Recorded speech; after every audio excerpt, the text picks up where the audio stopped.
So here we are again, the draft creeping in, the tension humming beneath every fan's skin. And guess what? The Miami Dolphins aren't walking into this one calm and collected. There's no room for calm. Not after the way things unraveled. The quarterback position might not be top of the list officially, but you can feel it in the air. Something's brewing. Something about this year screams, do not get caught slipping again. Tua's our guy. That's what they say. Over and over. But how many more times can they say it before it starts sounding like hope instead of fact? He's got the talent, the numbers, the leadership.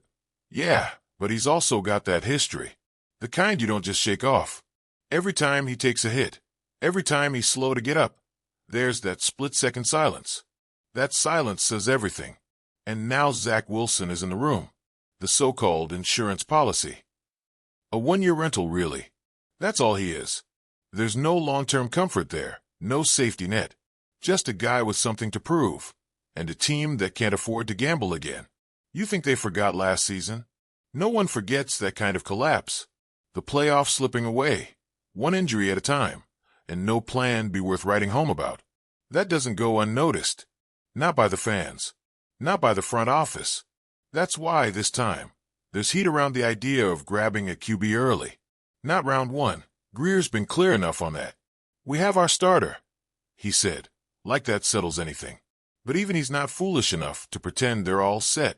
He knows. That's why he made it clear. They're flipping every stone, especially at QB. You don't say that unless you're already feeling the pressure build. So what happens next? 10 picks. 4 of them sitting nice and tempting in rounds 2 through 4. You think they're not looking? Of course they are. They have to be. The whispers are already out there. Maybe Jalen Milroe, if he slips. Maybe Tyler Shaw, who's got the arm and just enough edge to make people curious. Maybe it's Dylan Gabriel, the guy some folks don't want to believe in but keeps showing up and delivering. These names are elite tier, not right now. But sometimes it's not about the flash. Sometimes it's about not being caught empty-handed again. Let's get something straight. Nobody's talking about replacing Tua. Not out loud, at least. This is about not being stranded if and when things fall apart. Because they've seen that movie already, and the ending sucked. They've lived it. You don't go through that and just roll into next season with a prayer and a backup you don't fully trust.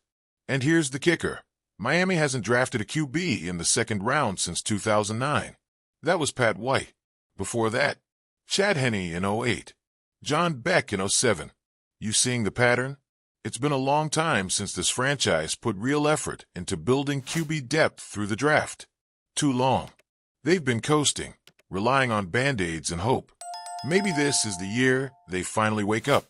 But here's where it gets even more tangled. You've got people tossing out names like Shedeur Sanders. That got some attention, didn't it? But Grier shut that door quick. Round 1 is sacred ground right now, and quarterback just doesn't fit the narrative they're trying to write. Not publicly, at least. Behind closed doors? Different story, maybe. So what's the play? Are they looking for someone to develop quietly in the shadows? A QB3 who doesn't stir up drama, but is quietly being molded, waiting for the call. That's not flashy. That's not headline-grabbing. But that's exactly why it might be the smartest move they make this year. Because this is about protection. Not just from injury, but from regression, from instability, from watching a season implode because the most important position on the field got caught in the wind. It's about knowing that when the storm comes, and it will come, there's a hand steady at the wheel. And don't get it twisted. This isn't about fear. It's about control. About finally taking back the narrative instead of reacting to disaster after disaster. The Dolphins need to own their situation, not just survive it. Drafting a quarterback, even in round 3 or 4, would be a message. Not to Tua, not really. But to the locker room, to the fans, to themselves.